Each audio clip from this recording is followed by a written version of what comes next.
Hi, welcome back to the show. My name is Nelda. So in today's video, we're going to be talking about self-perception among Black people. The reason we're doing this is I've noticed oftentimes on this channel, when I post a video busting a myth that people have about the African continent or African people, I usually expect, of course, that non-Africans are obviously going to have something to say. But it usually shocks me when I see an African, particularly a Black person, and I'm assuming here is a Black person, who says, oh yeah, I'm African, but I agree with the myth. Like, Africans are actually very lazy, or Africans are actually ugly. They should not be wearing African hair. And all these myths confuse me very much because I know that there are times when I have, to be fair, just to be honest, there are times when I've believed these lies as well, that we are less than, that we are inferior to other races in a sense. But I have a bachelor's degree in psychology, and I feel like I have to say, I have looked a lot into social and societal perceptions of different races because actually my thesis for my undergraduate degree was particularly on accents and accentism and how different people are treated differently depending on the accent they present. So in this video, we're going to look at a test. It's a psychology test that was done on children actually, and they revealed different racial biases that they hold, and these children are between the ages of 3 and 7. So it's already going to show us that from a very young age, children already have these perceptions that Black people are inferior, Black people are less than. And then we're going to see how exactly we're going to tackle this, because whether you're Black or not and you're watching this video, I think it's still important to understand where these biases come from and how they demonstrate themselves in our lives. So let's watch the videos. Which doll is the black doll? And which one is the white doll? That one. Which doll is the pretty doll? Which doll is the nice doll?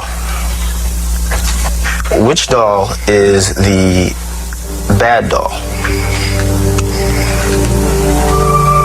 Which doll is the nice doll? And which doll is the bad doll? And why is that doll pretty? Because he's white and he has 2 eyes. Which doll is the ugly doll? Why is that doll ugly? Because he's black. Which doll looks most like you? Like me. Yeah, which one looks like you? And that one. Okay. That doll. Okay. Do you guys see what I'm talking about? Now, these are children, and this test was done multiple times. The very first time it was done was in 1947. It's known as the Clark doll test. If you look it up on Google, anything, you'll see multiple research papers. Replications of the study have been done, and the results are always the same. A majority of Black children, if not, you can't say all in psychology experiments because it's virtually never all, but a majority, a significant chunk, will be selecting the Black doll as the mean doll, the doll they don't want to play with, the doll that is notorious or naughty, the doll that is ugly, the doll that is lazy. All this, whatever negative attributes you come up with, the children will almost always gravitate towards the Black doll. Now you may be wondering, Nelda, is this just the Black children? No, we're going to watch a second video where non-Black children as well are asked to do a similar test. So they'll have a range of dolls on paper with different skin shades, and they'll be asked questions, and just wait till you see their answers. Show me the dumb child. Dumb child. Okay, why is she the dumb child?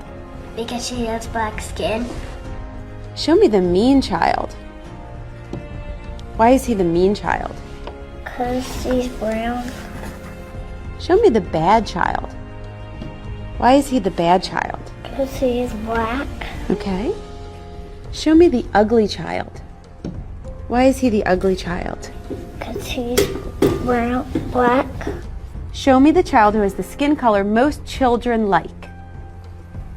Show me the child who has the skin color most children don't like. Do you guys see what I'm talking about? Do you guys see what I'm talking about here?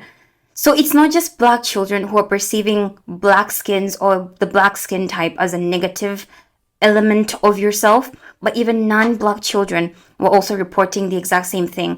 When you ask them, and this is just a snippet of the experiment itself, I'll link it down below in the description, multiple papers which did similar experiments on children, they will always, the results are always exactly the same.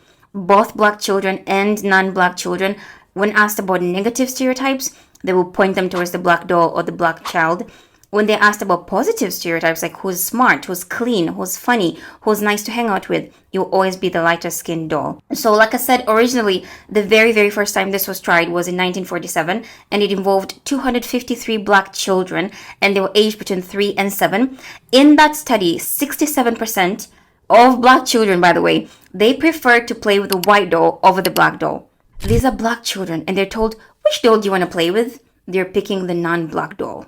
In the same study in 1947, 59% of the black children identified the black doll as the one that looks bad, and they attributed negative characteristics to it, like I was saying. And again, this is not the only study. I will link even more below. There was a recreation in 2005, a recreation of the doll test, and it featured in a documentary as well in 2006, and it involved 21 black children. They were preschool kids. They haven't even gone through like proper schooling or anything. You can't say it's education, okay? 71%, so 15 out of the 21 kids, they preferred the white doll over the black doll. They liked the white doll best. In 2021, there was an updated version of the black doll test as well. And this was in Louisiana with 84 children, including African American children, Hispanic children, African participants. 71% again, 60 out of the 84 children chose dark-skinned dolls as the bad dolls. And 57% of the African American children did the same. So it was 13 out of the 23 African American children.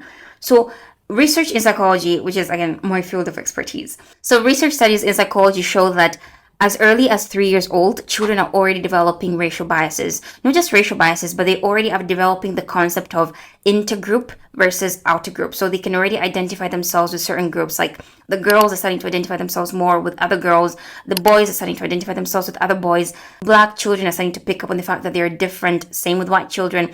Different issues are starting to pop up around that age.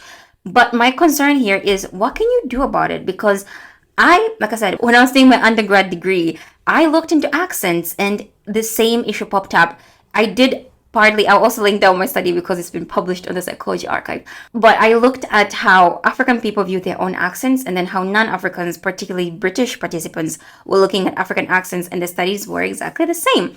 My African participants viewed themselves as less intelligent, less confident, less educated, less powerful, less physically attractive. That was the most shocking result for me. And even less sociable when they spoke with your native African accent. So if it's a Ghanaian person speaking in a typical, Ghanaian English accent, compared to when they try to sound more American, they feel better about themselves.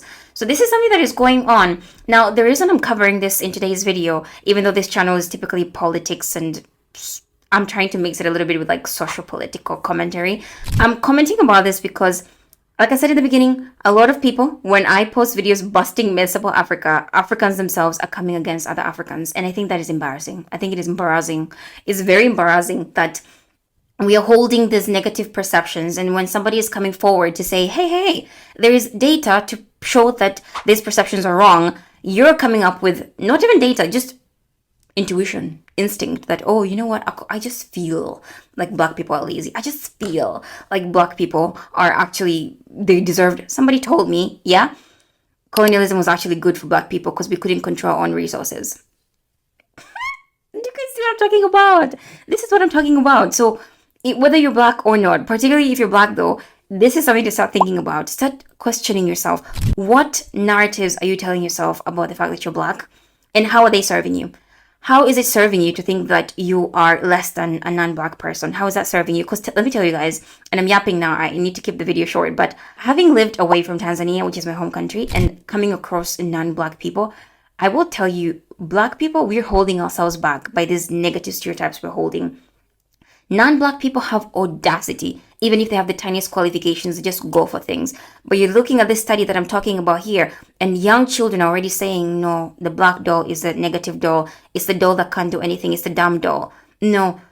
Challenge these narratives and these stereotypes that you're holding inside yourself. Ask yourself, what do I think? So let me know in the comment section, guys, what stereotypes do you think are popping up about black people? And which ones have you been tempted to believe? We're going to have a nice conversation. And as always, please feel free to subscribe, to like, to share, to comment, and let me know what you liked about the video, what you didn't like. Keep it nice and cordial, and you will see me in the next video. Bye!